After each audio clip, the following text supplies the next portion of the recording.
Mi nombre es Rubén Farías y este espacio que estamos construyendo se llama Cuentos de la Cuarentena. Lo que dispara este proyecto es, por un lado, mi condición de población de riesgo que me impide salir y que, dada mi oficio de librero, tampoco tengo demasiado para hacer.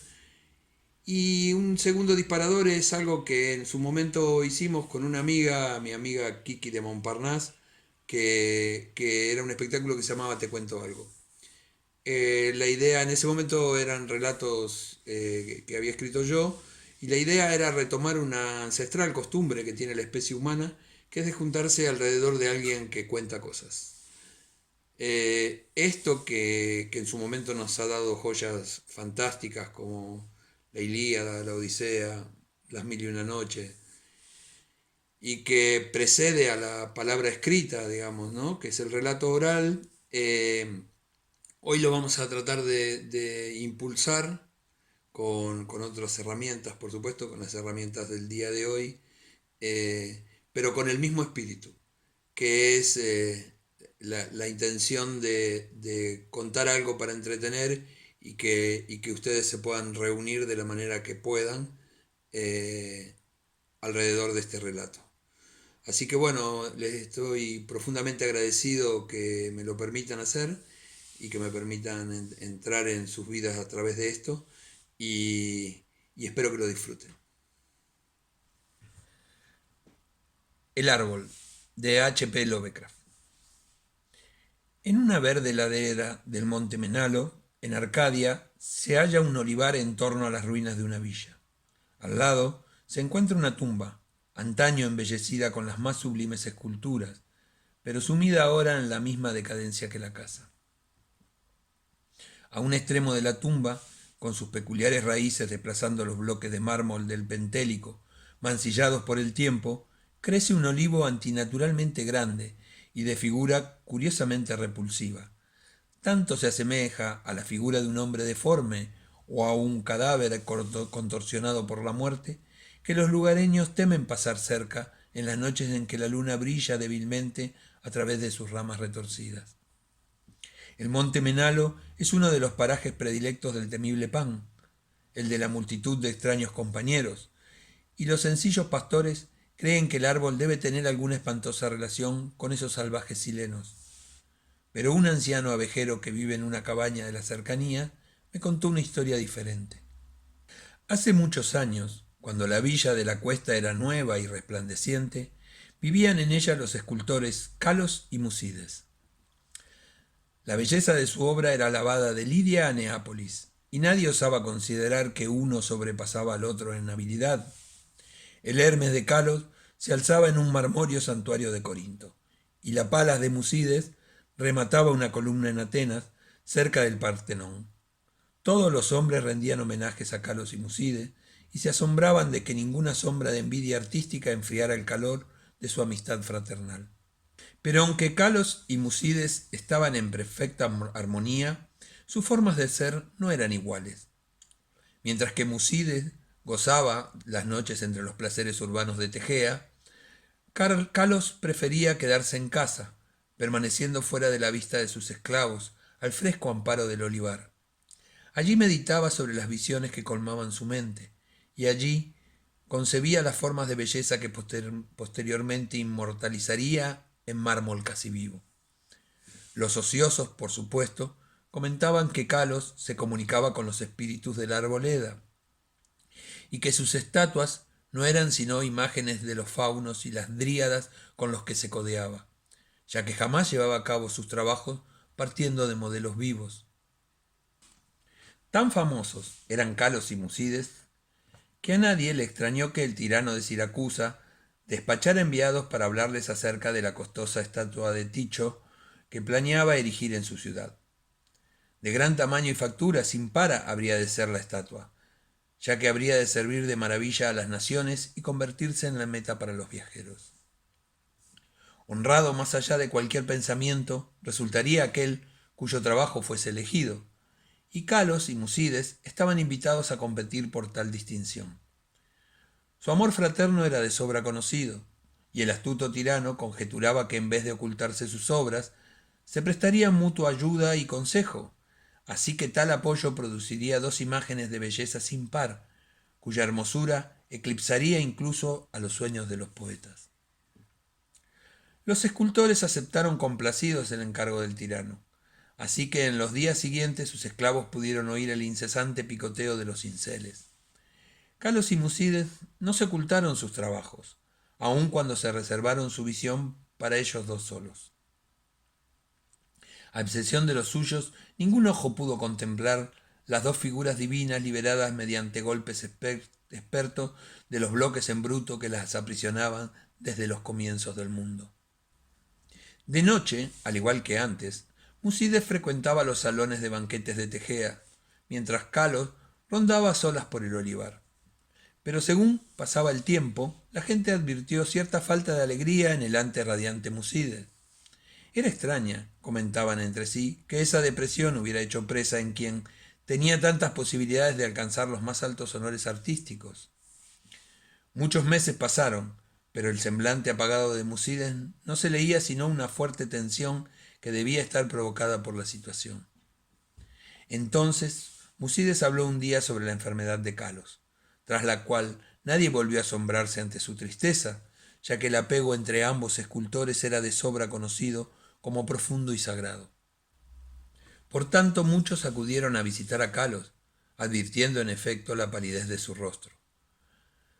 Aunque había en él una felicidad serena que hacía su mirada más mágica que la de Musides, quien se hallaba claramente absorto en la ansiedad y que apartaba a los esclavos en su interés por alimentar y cuidar al amigo con sus propias manos. Ocultas, tras pesados cortinajes, se encontraban las dos figuras inacabadas de Ticho, últimamente apenas tocadas por el convaleciente y su fiel enfermero. Según desmejoraba inexplicablemente más y más, a pesar de las atenciones de los perplejos médicos y la de su inquebrantable amigo, Calos pedía con frecuencia que le llevaran a la tan amada arboleda. Allí rogaba que lo dejasen solo, ya que deseaba conversar con seres invisibles. Musides accedía invariablemente a tales deseos, aunque con lágrimas en los ojos, al pensar que Calo prestaba más atención a faunos y dríadas que a él.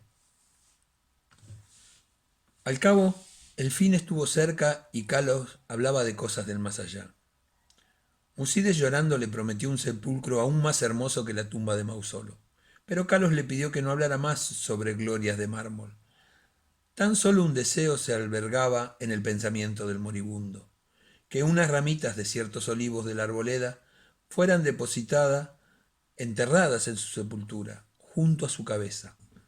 Y una noche, sentado a solas en la oscuridad del olivar, Calos murió. Hermoso, más allá de cualquier descripción, resultaba el sepulcro de mármol que el afligido Musides cinceló para su amigo bien amado. Nadie, sino el mismo Calos, hubiera podido obrar tales bajorrelieves en donde se mostraban los esplendores del Eliseo. Tampoco descuidó Musides al enterrar junto a la cabeza de Calos las ramas de olivo de la arboleda. Cuando los primeros dolores de la pena cedieron ante la resignación, Musides trabajó con diligencia en su figura de Ticho. Todo el honor le pertenecía ahora, ya que el tirano no quería sino su obra o la de Calos. Su esfuerzo dio causa a sus emociones y trabajaba más duro cada día, privándose de los placeres que una vez degustaría. Mientras tanto, sus tardes transcurrían junto a la tumba de su amigo, donde un olivo joven había brotado cerca de la cabeza del yaciente. Tan rápido fue el crecimiento de este árbol y tan extraña era su forma, que cuantos la contemplaban prorrumpían en exclamaciones de sorpresa, y Musides parecía encontrarse un tiempo fascinado y repelido a él. A los 3 años de la muerte de Calos, Musides envió un mensajero al tirano y se comentó en el ágora de Tegea que la tremenda estatua estaba concluida. Para entonces, el árbol de la tumba había alcanzado asombrosas proporciones, sobrepasando al resto de los de su clase, y extendiendo una rama singularmente pesada sobre la estancia en la que Musides trabajaba.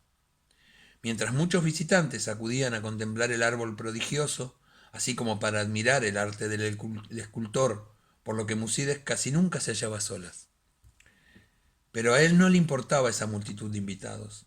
Antes bien parecía temer el quedarse a solas, ahora que su absorbente trabajo había tocado a su fin.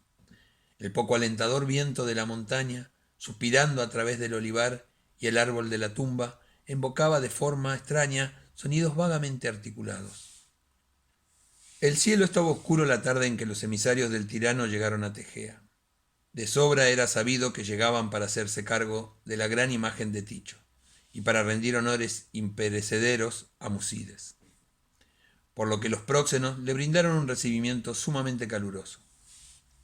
Al caer la noche se desató una violenta ventolera sobre la cima del Menalo, y los hombres de la lejana Siracusa se alegraron de poder descansar a gusto en la ciudad. Hablaron acerca de su ilustrado tirano y del esplendor de su ciudad, refocilándose en la gloria de la estatua que Musides había cincelado para él.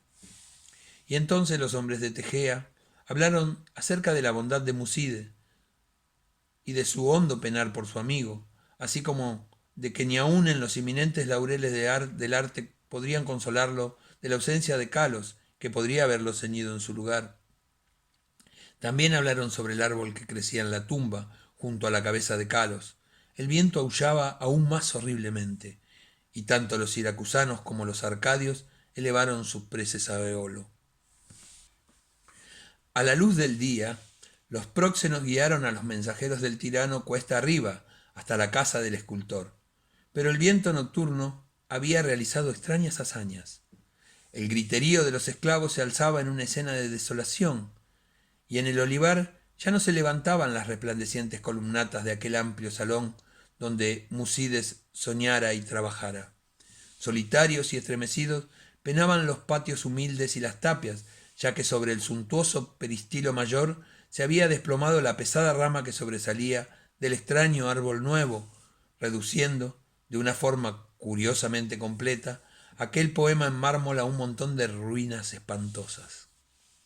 Extranjeros y tejeanos quedaron pasmados contemplando la catástrofe causada por el grande, el siniestro árbol, cuyo aspecto resultaba tan extrañamente humano y cuyas raíces alcanzaban de forma tan peculiar el esculpido sepulcro de Calos.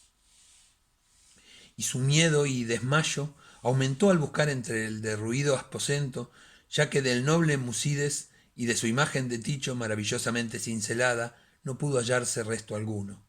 Entre aquellas formidables ruinas no moraba sino el caos, y los representantes de ambas ciudades se vieron decepcionados. Los siracusanos porque no tuvieron estatua que llevar a casa, los tegeanos porque carecían de artista al que concederle los laureles. No obstante, los siracusanos obtuvieron una espléndida estatua en Atenas, y los tegeanos se consolaron erigiendo en el ágora un templo de mármol que conmemoraba los talentos, las virtudes y el amor fraternal de Musides. Pero el olivar aún está ahí, así como el árbol que nace en la tumba de Calos. Y el anciano abejero me contó que a veces las ramas susurran entre sí en las noches ventosas, diciéndose una y otra vez: oidá, oidá, yo sé, yo sé.